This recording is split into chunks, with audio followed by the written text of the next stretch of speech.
commissioners voted, because they have the authority to issue permits, but they said they shouldn't have. But they never recognized it was a violation of the ordinance. But it says right here, if it is, you will. That's the Constitution. This isn't the county.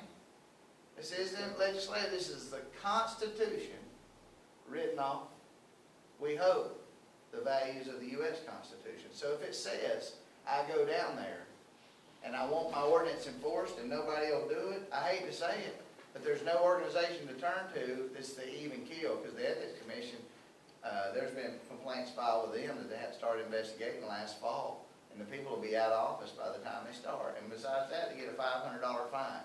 Who thinks a $500 fine is going to stop a multi-million-dollar felony? I don't think so. But this says right here, this is the problem of what's wrong around here. The Constitution says we're entitled as citizens to the enforcement of ordinances. In my case, and I will say it, it is my opinion, I ain't got it. And when they didn't approve that thing the other day for the minor development in Sandestin, this was the quote. You can go see it because they had a court reporter. I asked the county for it. It came before a board. I said, one, I asked why it was here. It was over 20 lots. It says, the law says over 20 lots is major. So who even took the application and scheduled the hearing at the county? So the person taking the application didn't even know what the basic rules were.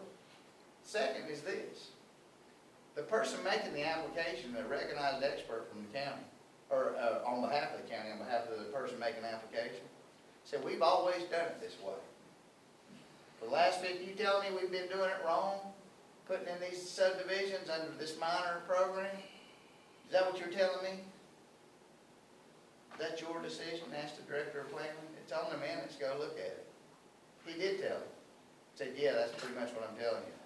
And then the planner said, you go look at it. Renee Bradley, it was a public meeting. She's a public employee. Said, well, yeah, in black and white it says we can't do that. And he looked at it quick, but we've done it that way for 15 years. Now that's in the record. So that's an established person coming before a governing body, knowing they don't meet the requirements and asking, why can't I just do it anyway? Well, the reason is this. We've got a Constitution that says we approve. Those are our laws. That's whoever passed those was put in there to speak for us.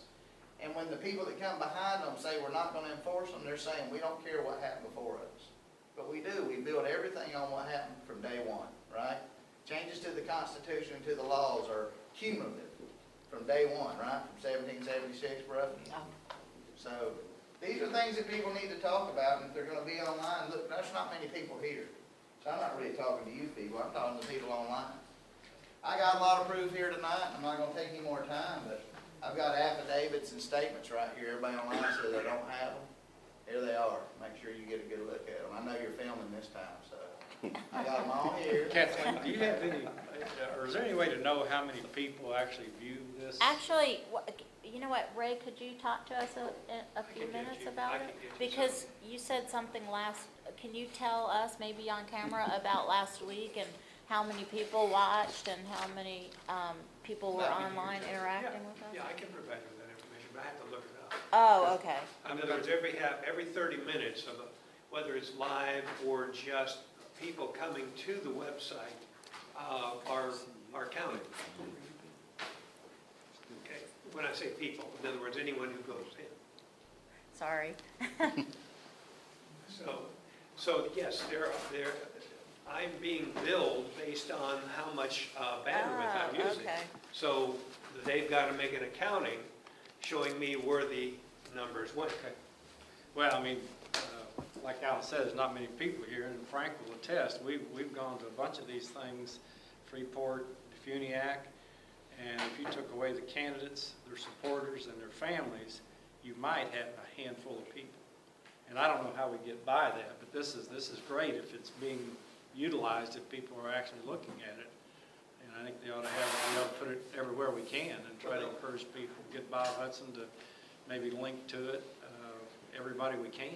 One of the ways I'm going to get by with it is I'm going to take this information and copy it. I'm not supporting anybody. It's not got anything to do with the election. I'll be driving around the counties and communities handing it out for the next 4 weeks. So people, if they won't come here, I'm coming to them. I passed it out at election places. Anybody can call me. I'll come answer any accusation I made against any official in any recorded format, wherever.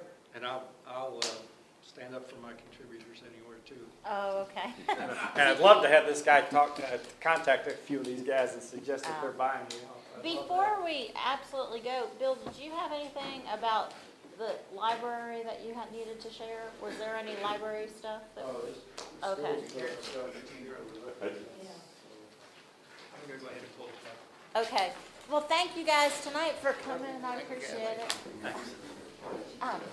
I want to know more about going out and doing that because that might be something that we need to think about.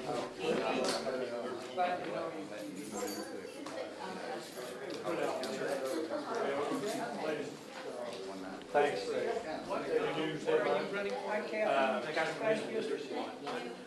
are you familiar with what we do? This is my first meeting. We have to fix that, pushing all the chairs. Okay, all right. Come here, You got a minute? Where'd Alan go? When we'll just try to go.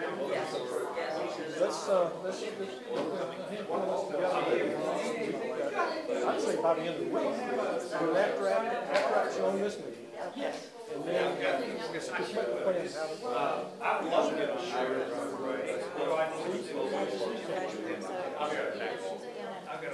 Just keep her in email. And so, you know, she works on Tuesday night, so that she